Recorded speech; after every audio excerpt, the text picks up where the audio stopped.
Le 17 avril 2025, Fortune Europe publiait un article qui allait choquer le monde de la finance. Rheinmetall, le plus grand groupe d'armement allemand, prévoyait des commandes d'une valeur de 300 milliards d'euros dans les 5 prochaines années. Cela représente une croissance de 450%. Le cours de l'action de l'entreprise a augmenté de 1000% depuis le début de la guerre en Ukraine. Le 28 juin 2025. NPR titrait « L'Allemagne prévoit des dépenses de défense de 650 milliards d'euros dans les 5 prochaines années ». Le chancelier fédéral Frédéric Meunier a déclaré « L'Allemagne doit avoir l'armée conventionnelle la plus forte au sein de l'OTAN, côté européen ». Les médias du monde entier écrivent « Le plus grand programme de réarmement de l'Allemagne depuis Hitler », mais il y a eu un moment dans l'histoire où le Pentagone avait exactement cette crainte. Un moment où des analystes militaires américains ont testé la technologie d'armement allemande et ont trouvé les résultats tellement terrifiants qu'ils sont restés classifiés secret défense pendant 40 ans. De 1945 à 1985. La justification officielle dans les documents déclassifiés est littéralement trop démoralisant pour une publication publique. Qu'est-ce que le Pentagone a caché pendant 40 ans? Et pourquoi le boom de Rheinmetall en 2025 rappelle-t-il tant ce que les généraux américains craignaient en 1945? La réponse se trouve dans un centre d'essai secret dans le Maryland, le centre d'essai d'Aberdeen, juin 1945. La guerre en Europe était terminée depuis 4 semaines. L'Allemagne avait capitulé, mais dans les halls d'acier du centre d'essai d'Aberdeen, une autre bataille commençait. Une bataille de chiffres, de physique, de vérité technologique. Le 7 juin 1945, un char Tigre I capturé a été livré sur le sol américain, numéro de série 25031, capturé par la 9e division blindée américaine près de Cassel en avril 1945. Date de production selon le numéro de châssis, janvier 1943. Ce char avait déjà 2 ans de service au front. Son blindage montrait des impacts d'obus anti-chars alliés. Aucun n'avait percé. L'US Army avait une mission claire. Découvrir pourquoi nos chars Sherman perdaient face aux Tigres dans un rapport de 1 à 5. Découvrir pourquoi les équipages de chars américains préféraient déserter plutôt que de chasser les Tigres dans les bois. Découvrir si les rapports du front étaient exagérés ou s'ils disaient la vérité. Le colonel Jacques P. Dubois a été nommé chef de projet. Il était titulaire d'un doctorat en balistique du MIT et avait supervisé le développement du Sherman pendant la guerre. Dans ses notes personnelles, qui n'ont été déclassifiées par les archives nationales qu'en 1997, il a écrit le 6 juin 1945. « Si les rapports du front sont exacts, nous avons envoyé nos hommes dans des cercueils roulants. S'ils ne le sont pas, nous avons un problème de morale d'une ampleur catastrophique. Quoi qu'il en soit, nous avons besoin de la vérité. Peu importe à quel point elle est douloureuse. Les tests ont commencé le 8 juin 1945, à 6 heures du matin. 47 ingénieurs en balistique étaient présents, ainsi que 12 officiers des forces blindées, 3 représentants du Pentagone et 2 psychiatres du corps médical de l'US Army. La présence des psychiatres n'a été mentionnée dans aucun rapport officiel. Leur tâche, selon les documents déclassifiés, était d'évaluer les implications psychologiques sur le moral. Si les résultats étaient publiés, le Tigre a été positionné au milieu d'un terrain d'essai spécialement construit. À 100 mètres de là, se trouvait un Sherman M4A3 avec un canon de 76 mm. C'était la variante Sherman la plus puissante qui existait en 1945. Pas la version de 75 mm que la plupart des équipages de chars américains devaient conduire. La meilleure version, avec les meilleures munitions disponibles. Protocole de test numéro 1. Le Sherman M4A3 tire un obus perforant M62 sur le devant du Tigre à une distance de 100 mètres. Cible, blindage supérieur de la coque. Résultat selon le rapport de test page 4, aucune pénétration. L'obus a ricoché sous un angle de 48 degrés vers le haut. Cratère d'impact de 6 mm de profondeur. Blindage du Tigre de 102 mm à cet endroit. Aucun dommage structurel détectable. 100 mètres. C'est plus près que la plupart des équipages de chars ne se sont jamais approchés d'un Tigre avant d'être anéantis. Le colonel Dubois a ordonné « Réduisez la distance à 50 mètres ». Protocole de test numéro 2. Le Sherman tire sur le blindage de la coque du Tigre à partir de 50 mètres. Même munition, meilleur angle. Résultat, aucune pénétration. Cratère d'impact de 11 mm de profondeur. Le blindage a tenu. Un ingénieur présent a écrit dans son carnet. Guina a été déclassifié qu'en 1985. Ce n'est pas possible. Un M62 de 76 mm devrait pénétrer 102 mm de blindage à 50 mètres. Les mathématiques ne correspondent pas. La qualité de l'acier doit être différente. La qualité de l'acier était différente. Entre 1942 et 1944, Krupp à Essen a produit un alliage spécial pour le blindage des chars Tigre. La composition exacte n'a été analysée par les ingénieurs américains qu'après la fin de la guerre. Le rapport métallurgique déclassifié de septembre 1945 montre l'acier de blindage allemand avait 0,42% d'addition de molybdène. L'acier de blindage américain avait 0,15%. Le molybdène augmente la ténacité à l'impact. Les ingénieurs allemands le savaient depuis 1941, et c'est là que ça devient intéressant. Les ingénieurs américains à Aberdeen voulaient savoir pourquoi l'Allemagne a-t-elle investi dans des alliages coûteux quand l'Amérique pouvait produire moins cher et plus rapidement. La réponse, ils l'ont trouvée dans les rapports de production allemands capturés. Krupp a produit exactement 1347 chars, Tigre brun, entre août 1942 et août 1944. Cela représente une moyenne de 56 tigres par mois. Chaque tigre coûtait 250 000 Reichsmarks et nécessitait 300 000 heures de travail pour la production. Pendant la même période, l'Amérique a produit 49 234 chars Sherman. Cela représente une moyenne de 2051 Sherman par mois, 36 fois plus que de Tigres. Chaque Sherman coûtait 44 156 $ et nécessitait 10 000 heures de travail. Un analyste américain a écrit dans le rapport d'Aberdeen « L'Allemagne construisait des chars comme des horloges suisses. L'Amérique construisait des chars comme des voitures Peugeot. Modèle allemand, perfection par la précision. Modèle américain, domination par la masse. L'Allemagne a gagné chaque bataille Tigre contre Sherman. L'Amérique a gagné la guerre parce qu'elle pouvait envoyer 36 Sherman sur le terrain pour chaque Tigre. Mais ensuite, la question s'est posée. Que se serait-il passé si l'Allemagne avait eu les mêmes capacités de production que l'Amérique? Que se serait-il passé si Krupp avait pu produire 2000 Tigres par mois au lieu de 56? Les analystes du Pentagone l'ont calculé. Le résultat a été immédiatement classifié. Selon la simulation, 2000 Tigres par mois à partir de 1942 auraient suffi à arrêter les offensives blindées alliées en Europe, indéfiniment.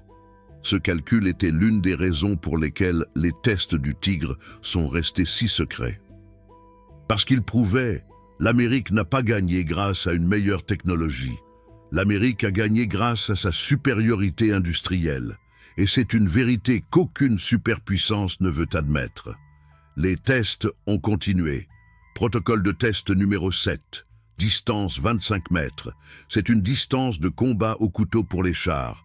Personne ne s'approche d'un char Tigre I et ne survit. Mais il s'agissait d'un test. Un Sherman M4A3 tire un obus M93 HVAP. Et Velocity Armor Piercing, la meilleure munition que l'Amérique pouvait produire en 1945, avec un noyau en tungstène. Vitesse initiale, 1036 mètres par seconde. Résultat selon le protocole de test page 19. Pénétration du blindage supérieur avant, sous un angle optimal de 90 degrés. Profondeur de pénétration, 87 mm. Le blindage du char Tigre Prüm, à cet endroit, a une épaisseur de 102 mm. Pénétration non complète. L'équipage serait resté indemne. Un commandant présent de la 3e division blindée a été invité à consigner sa réaction. Selon le sténogramme déclassifié en 1985, il a déclaré « La munition HVAP était si rare en 1944 que ma compagnie avait 3 obus par char. 3. Pour toute la campagne de France. Et même cette munition miracle ne perce pas un char Tigre IM de face à 25 mètres. Nous avons dit à nos hommes de rester à 500 mètres et de n'essayer que des tirs latéraux. Maintenant, je comprends pourquoi. Les ingénieurs ont ensuite testé le canon du char Tigre Prüm, le 88 mm KWK 36 L56. Ils ont positionné un Sherman M4A3 à 1000 mètres. Protocole de test numéro 23. Le char Tigre I tire un obus de 88 mm PZGR 39 sur le Sherman M4A3 de face à 1000 mètres. Cible, blindage avant. Le rapport de test décrit ce qui s'est passé dans un langage technique. Pénétration complète. Le projectile a percé le blindage avant de 51 mm. A traversé le compartiment de combat, a percé le blindage arrière, a volé sur 200 mètres supplémentaires et a percuté un talus. Énergie résiduelle estimée en sortant du char, suffisante pour une deuxième pénétration complète. Un ingénieur a calculé. Si ce Sherman M4A3 avait été occupé, le projectile aurait tué le conducteur, l'opérateur radio, le commandant et le chargeur sur son passage à travers le char. Le tireur serait mort à cause des éclats. Tous les 5. Un seul tir. Le colonel Jacques P. Dubois a ordonné une pause. Dans ses notes du 9 juin 1945, il a écrit « Nous avons effectué 34 tests aujourd'hui. Les résultats sont clairs. Le char Tigre Prüm est supérieur au Sherman M4A3 dans chaque catégorie mesurable. Portée, pénétration, protection du blindage. La seule supériorité américaine est la vitesse et le nombre de productions. Nous avons vaincu le char Tigre Pi avec la masse, pas avec la technologie. Mais les tests n'étaient pas encore terminés. Le 11 juin 1945, 2 chars supplémentaires ont été amenés sur le terrain d'essai. Un Churchill 7 britannique et un T-34-85 soviétique. Les Alliés voulurent savoir, le Sherman M4A3 était-il uniquement vulnérable ou tous les chars alliés étaient-ils désespérément inférieurs? Les officiers britanniques accompagnant le Churchill étaient confiants. Le Churchill 7 avait un blindage frontal de 152 mm. 50 mm de plus que le char Tigre Prüm. C'était le char allié le mieux blindé de la guerre. Protocole de test numéro 41. Le char Tigre 1 tire sur un Churchill 7 à 800 mètres. Munition PZGR 40 à noyau de tungstène. Résultat, pénétration complète. Trou d'entrée de 94 mm de diamètre, trou de sortie de 130 mm de diamètre. Un major britannique a écrit dans le rapport de test « Le blindage du Churchill est plus épais, mais plus mou. L'obus du char Tigre Prüm passe comme dans du beurre. Nos blindages sont conçus pour se protéger contre des packs de 50 mm, pas contre des projectiles de 88 mm à haute vitesse. Le T-34-85 a été testé ensuite. Les conseillers militaires soviétiques n'étaient pas présents. Les tests ont été effectués avec du matériel capturé. Protocole de test numéro 48. Le char Tigre Prüm tire sur un T-34-85 à 1200 mètres. Munition standard, PZGR 39. Résultat, pénétration complète. Blindage frontal de 90 mm percé. Le rapport note, le blindage du T-34-85 est trempé mais cassant, se brise lors d'un impact à haute vitesse. L'obus du char Tigre Prüm a produit d'énormes éclats secondaires dans le compartiment de combat. Perte d'équipage estimée, 100%. Un ingénieur a résumé les résultats. De tous les chars alliés testés, aucun ne peut pénétrer un char Tigre Prüm de face à distance de combat. Le char Tigre Point peut pénétrer tous les chars alliés de face à toute distance de combat. Ce n'est pas une équation militaire, c'est un massacre.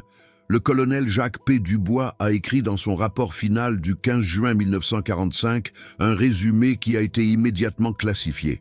La supériorité du char Tigre Point dans un combat de chars direct est absolue.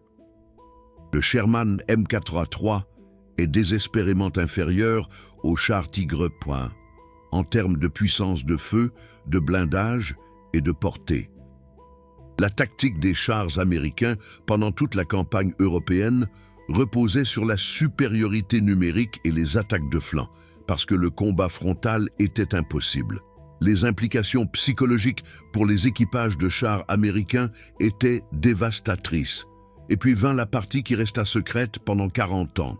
Le colonel Jacques P. Dubois a ajouté « Recommandation.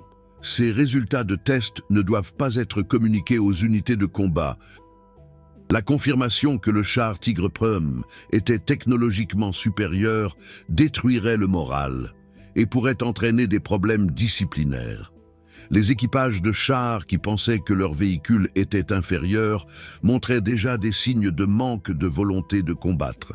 Ces tests prouveraient que leur conviction était justifiée. Le 18 juin 1945, l'ensemble du rapport de test a été classifié top secret. Niveau d'accès, seule la direction du Pentagone et certains ingénieurs de développement. Justification selon l'ordonnance de classification, sécurité nationale et protection du moral des troupes. 3 copies ont été créées. Une est allée au Pentagone, une est allée au Ordnance Department, une est allée aux archives nationales avec la directive « Ne pas déclassifier avant 1985 ». Mais certains officiers qui ont assisté au test n'ont pas pu se taire. Le commandant Robert S. Allen de la 4e division blindée avait observé les tests. Dans une lettre à son frère du 22 juin 1945, qui n'a été retrouvée qu'en 1998 dans les archives familiales, il a écrit « J'ai vu ce que je n'aurais jamais voulu voir. La preuve que nous avons envoyé nos gars dans des machines inférieures contre des armes supérieures. Le char Tigre Prime n'est pas seulement supérieur au Sherman M4A3, il est dans une autre catégorie. Si ces tests avaient été effectués en 1943, nous aurions peut-être complètement remanié le Sherman M4A3, mais maintenant la guerre est finie et maintenant ils veulent enfouir la vérité. La vérité a été enfouie pendant 40 ans, mais les résultats des tests ont eu des conséquences. En juillet 1945, le Pentagone a lancé un projet top secret, German Military Effectiveness Study. L'objectif, comprendre pourquoi la technologie militaire allemande était si supérieure, copier ce qui fonctionne et cacher les résultats au public. Entre 1945 et 1950, des officiers de l'US Army ont interrogé 432 ingénieurs et généraux allemands. Ils ont étudié 200 000 pages de documents techniques allemands. Ils ont testé des armes allemandes capturées, des sous-marins aux missiles. Chaque rapport arrivait à la même conclusion. L'ingénierie allemande était supérieure dans presque chaque catégorie. Non pas parce que les ingénieurs allemands étaient des surhommes, non pas parce que l'Allemagne avait investi chaque centime dans la recherche militaire depuis 1933, tandis que l'Amérique, jusqu'en 1941, priorisait une production pacifique. Les tests sur le char Tigre Point au centre d'essai d'Aberdeen n'étaient que le début, mais ce que les ingénieurs ont découvert ensuite dépassait de loin la puissance du blindage et des canons. Il s'agissait de quelque chose qu'aucune armée ne voulait mesurer. Quelque chose qui n'apparaissait dans aucun test balistique, mais qui décide de chaque guerre. Il s'agissait de la peur. Et ce que les psychiatres américains ont documenté sur les effets psychologiques des armes allemandes sur les soldats alliés a été classifié de manière encore plus stricte que les données techniques, parce qu'on peut remédier à l'infériorité technique. Mais un traumatisme psychologique, ça reste en août 1945. Un projet secret a commencé au Walter Reed Army Medical Center à Washington, D.C. Nom de code, analyse de l'efficacité au combat. La direction était assurée par le docteur William C. Porter, un psychiatre militaire qui avait traité 2400 équipages de chars pour stress de combat pendant la guerre. Sa mission, découvrir pourquoi tant d'équipages de chars américains subissaient des effondrements psychologiques. Découvrir si la peur du tigre était réelle ou de l'hystérie. Entre août et décembre 1945, le docteur Porter a interviewé précisément 1247 équipages de chars américains qui avaient combattu en Europe. Tous avaient survécu à des rencontres avec des tigres. Beaucoup étaient les seuls survivants de leur équipage. Les interviews ont été enregistrées sur bande magnétique. 340 heures d'audio. Les bandes ont été transcrites en 1946 et classifiées top secret. Elles n'ont été déclassifiées qu'en 1988. 3 ans après les rapports de test d'Aberdeen, ce que le docteur Porter a découvert était terrifiant. 84% des équipages de chars interrogés ont signalé une anxiété extrême à la vue d'un tigre. 62% ont décrit des symptômes physiques, tremblements incontrôlables, mictions, vomissements. 41% ont admis avoir déserté ou ignoré les ordres d'attaque lors du premier contact avec un tigre. Un sergent de la 2e division blindée a déclaré, selon la transcription du 14 août 1945, « Vous ne pouvez pas apprendre à un pilote de Sherman à être courageux s'il sait que son char est en carton et que l'ennemi a de l'acier. Nous le savions. Tout le monde le savait. Le tigre vous tue à 1000 mètres. Vous ne pouvez même pas égratigner le tigre à 1000 mètres. Ce n'est pas un combat, c'est une exécution. Et vous êtes assis dans le couloir de la mort, à attendre. » Un autre commandant de char, le lieutenant Jacques R. Dubois, a décrit une rencontre près d'Harcourt en septembre 1944. « Nous avons vu des tigres sur une colline, à 800 mètres. J'ai ordonné la retraite. Mon message radio a été intercepté par le bataillon. Ils ont ordonné l'attaque. J'ai répété, c'est du suicide. Nous avons des canons de 75 mm. Le tigre nous a déjà dans le viseur. Le bataillon a répété, attaquer ou cour martiale. J'ai attaqué. Sur les 5 Sherman de mon peloton, un seul a survécu. Le mien, parce que le tigre m'a ignoré et a tué les 4 autres en premier. J'en rêve toutes les nuits.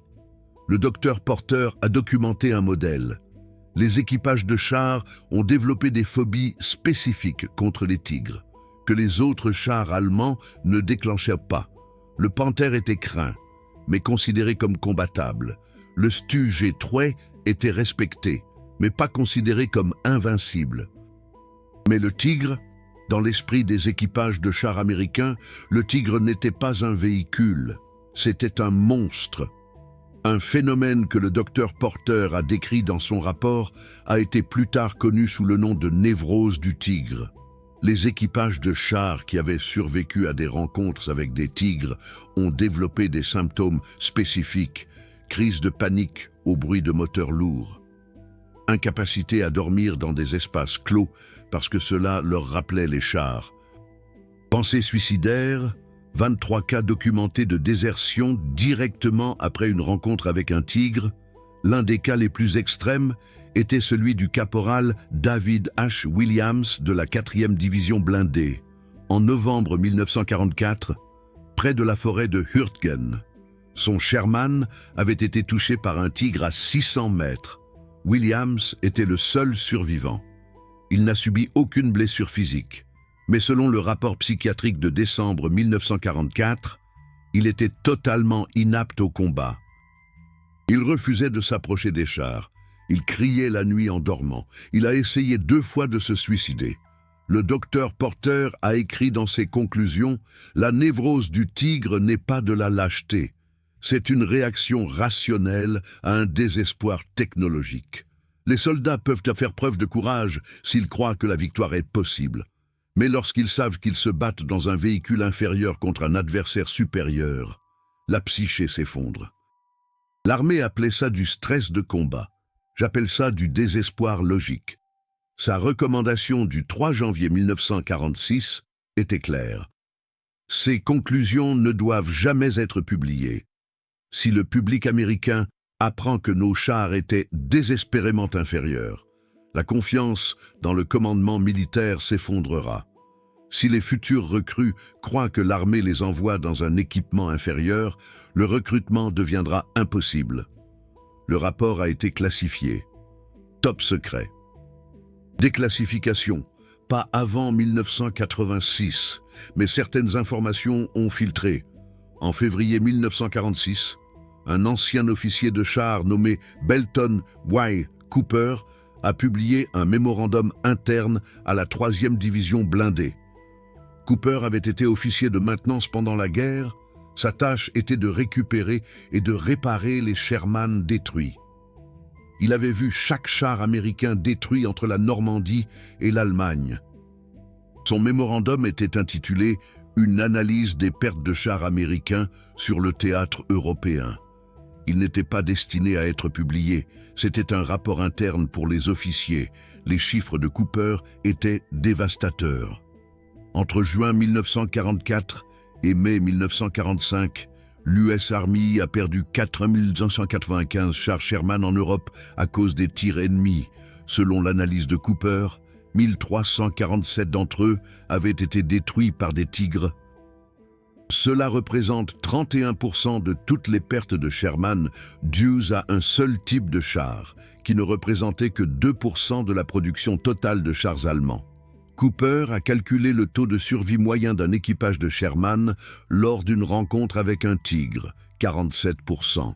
Cela signifie que plus d'1 conducteur de Sherman sur 2 qui rencontrait un tigre mourait. Il a également calculé le rapport d'échange. Pour chaque tigre détruit, l'US Army perdait en moyenne 5,6 Shermans. Certains as du tigre ont atteint des ratios de 1 pour 15. Michael Wittmann, le commandant de Tigre le plus célèbre, a détruit de manière vérifiable 138 chars alliés avant que son Tigre ne soit détruit près de Caen. Cooper a écrit « Nous n'avons pas gagné la guerre des chars, nous y avons survécu. La seule raison pour laquelle le Tigre n'a pas dominé est que l'Allemagne en a produit trop peu. Si l'Allemagne avait construit 10 000 Tigres au lieu de 1347, la guerre aurait été différente. » Le mémorandum a atteint le Pentagone. Il a été immédiatement confisqué. Cooper a reçu un avertissement officiel. Plus d'analyse, pas de publication, sécurité nationale. Aber Cooper conserva une copie, 60 ans plus tard. En 2007, il publie ses mémoires. Piège mortel. Le livre devient un best-seller. Et pour la première fois, le public américain lit la vérité sur le Sherman contre le Tigre. Revenons à 1946. Le Pentagone a maintenant 3 études distinctes, qui arrivent toutes à la même conclusion. Le centre d'essai d'Aberdeen. Le Tigre est technologiquement supérieur. Le centre médical Walter Reed. Le Tigre est psychologiquement dévastateur. L'analyse de Cooper. Le Tigre est tactiquement dominant. La réponse du Pentagone n'est pas une réforme technique. C'est un contrôle de l'information. Le 7 mars 1946, le secrétaire à la guerre, Robert Patterson, publie une directive. Toutes les études concernant la supériorité des armes allemandes doivent désormais être traitées comme confidentielles. La publication ou la discussion en dehors des cercles autorisés est interdite. Justification, protection des intérêts de sécurité nationale et maintien de la confiance du public dans les capacités militaires américaines. La directive reste en vigueur pendant 39 ans.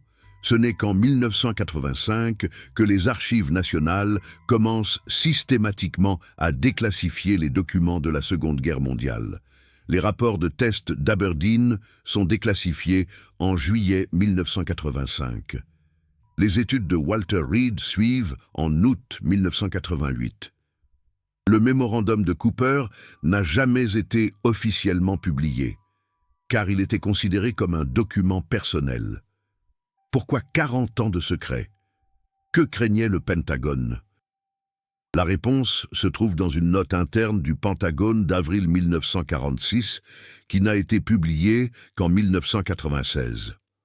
Un analyste écrit « Si le public américain apprend que les chars allemands étaient supérieurs, la question se pose « Pourquoi n'avons-nous pas construit de meilleurs chars ?»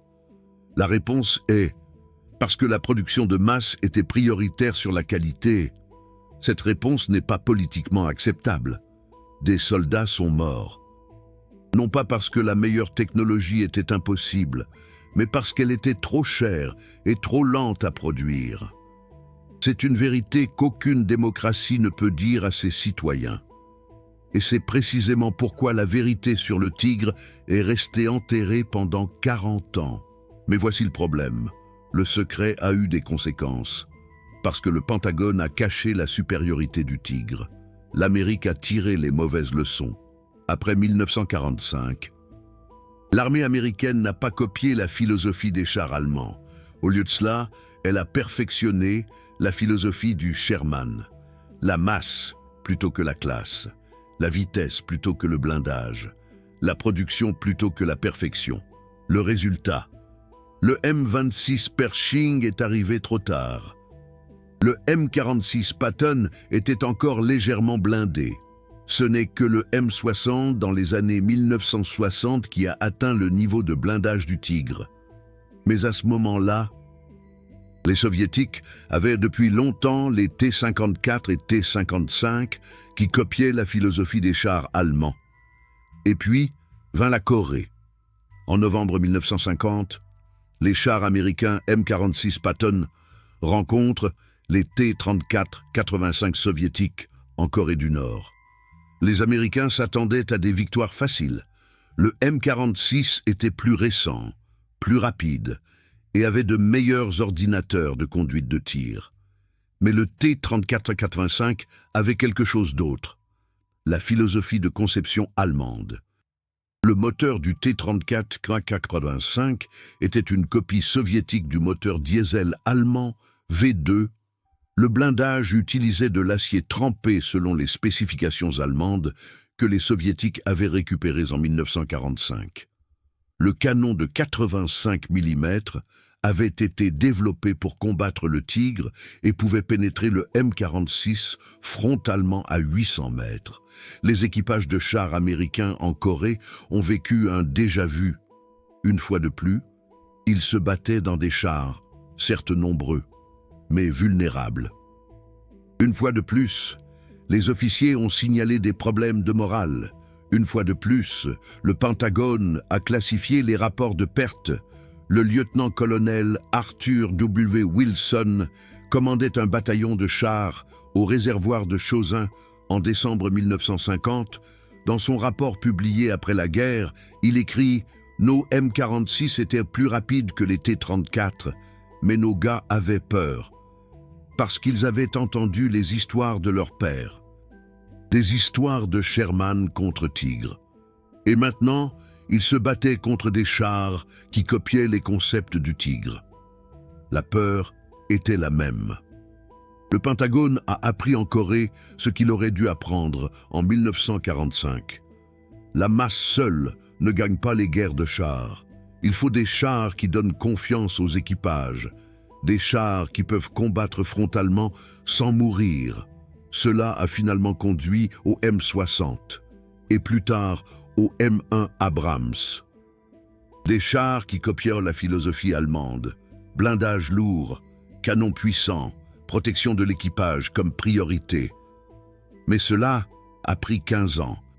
15 ans pendant lesquels les équipages de chars américains se sont battus avec un équipement de qualité inférieure, parce que le Pentagone avait caché la vérité sur le Tigre. Et pendant que l'Amérique essayait d'enterrer le passé, le reste du monde étudiait la technologie des armes allemandes. L'Union soviétique a capturé des milliers d'ingénieurs allemands et des tonnes de plans allemands. Le moteur du T-54 est une copie du Maybach HL-230 du Panther. L'AK-47 Kalachnikov est une version modifiée du Sturmgewehr 44. Le RPG-2 est une copie directe du Panzerfaust. Les Soviétiques n'ont pas seulement copié les armes allemandes, ils ont copié la philosophie de conception allemande. Simplicité, fiabilité, impact. La France a étudié les tactiques de chars allemandes et a développé l'AMX-30 basée sur les concepts du Panther.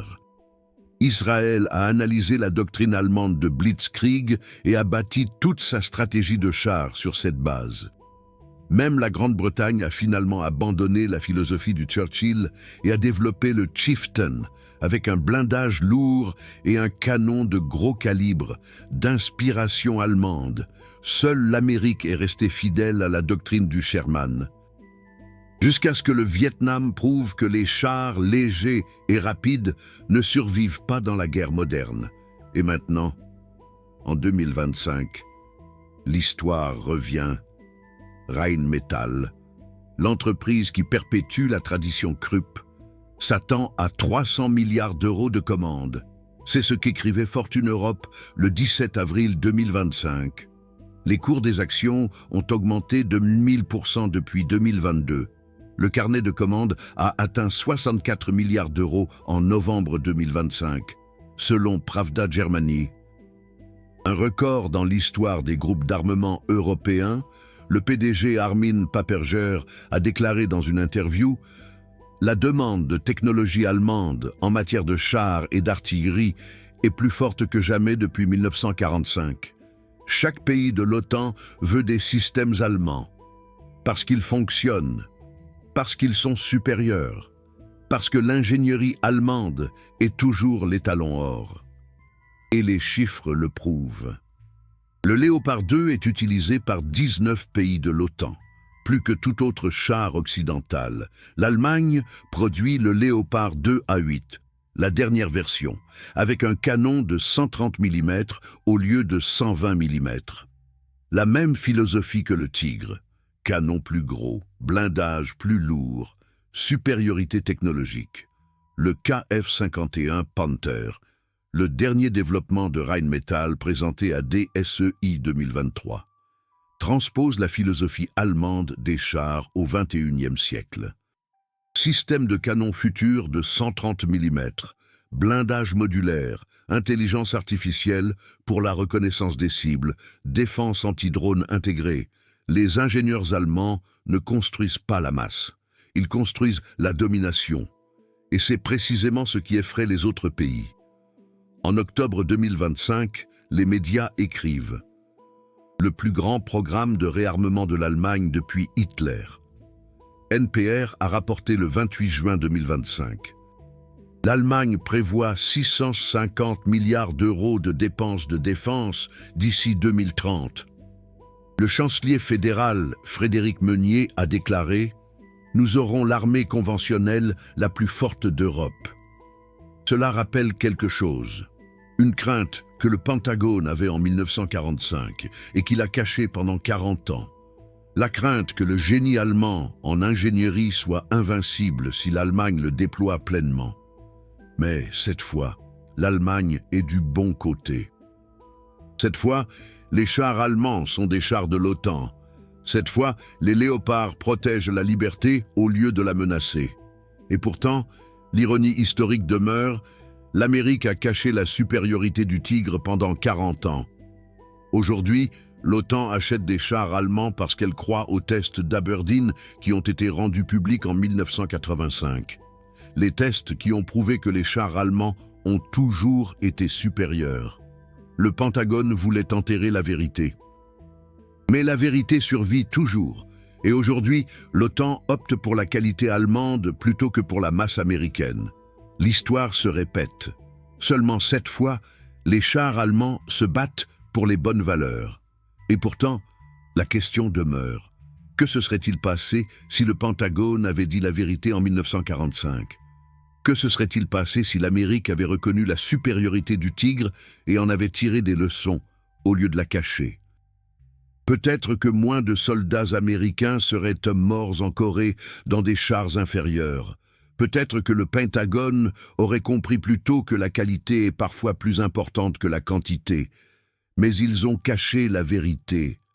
Pendant 40 ans, Et la vérité est que le Tigre était supérieur au Sherman, non pas parce que les soldats allemands étaient meilleurs, mais parce que les ingénieurs allemands étaient mieux payés, avaient plus de temps, et étaient soutenus par un régime qui investissait chaque Reichsmark dans des machines de guerre. Ce n'est pas une glorification de l'Allemagne nazie, c'est une réalité technique. Et cacher la réalité technique pour des raisons politiques est dangereux, parce que les soldats méritent la vérité. Même si la vérité fait mal, ces histoires ne sont pas seulement du passé, elles sont des leçons pour aujourd'hui. Si vous appréciez que la vérité historique soit racontée, peu importe à quel point elle est inconfortable, alors soutenez cette chaîne avec Super Thanks. Chaque centime est investi dans la recherche, les archives, les documents déclassifiés, afin que ces histoires ne soient plus jamais enterrées pendant 40 ans. Mais les tests du Tigre n'étaient qu'une partie d'une conspiration de secrets beaucoup plus vaste. Ce que le Pentagone a fait avec les ingénieurs allemands en fusée était encore plus choquant. Ce qu'ils ont caché sur la technologie allemande des sous-marins influence les marines jusqu'à aujourd'hui. Et ce qu'ils ont appris et copié des tactiques allemandes sans l'admettre a changé la doctrine de l'OTAN pour toujours. La prochaine révélation vient d'un endroit que personne n'attendait. Pas d'un terrain d'essai, pas d'archives, mais des journaux personnels d'un général qui a fait publier sa vérité seulement après sa mort, parce qu'il savait que tant qu'il vivrait, le Pentagone le ferait taire. Son nom était George S. Patton, et ce qu'il a écrit sur l'excellence militaire allemande a été considéré comme trop controversé pour être publié jusqu'en 1975. Mais c'est une histoire pour un autre jour. Partagez votre opinion dans les commentaires. Le Pentagone aurait-il dû dire la vérité en 1945?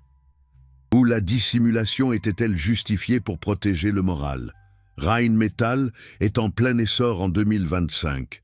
Les chars allemands dominent à nouveau les arsenaux de l'OTAN. L'histoire se répète-t-elle? Ou l'Allemagne a-t-elle tiré les bonnes leçons cette fois-ci? Je lis chaque commentaire. Et si cette histoire vous a ému, appuyez sur le bouton « J'aime » pour que YouTube sache la vérité historique mérite d'être diffusée. Peu importe à quel point elle est inconfortable,